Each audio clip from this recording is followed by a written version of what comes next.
ভাবছি চুলটা ছোট করে কেটে ফেলি, কি বলো? কেটে ফেলো।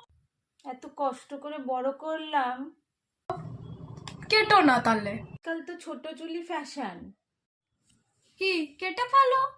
কিন্তু আমার বন্ধুরা বলে আমার যা মুখের কাটিং তাতে বড় চুলই নাকি মানায়।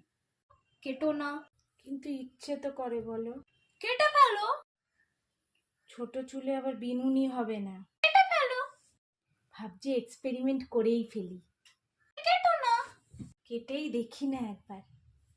তাহলে কেটে ফেলো। আসলে কি জানো, ছোট চুল সামলাতে সুবিধে। তাহলে কেটো না। যদি আমাকে শুট না করে তার জন্য কিন্তু তুমি দায়ী।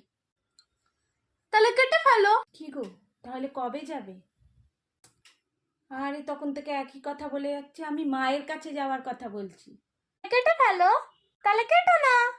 তাহলে কেটো না। ইয়া বলতে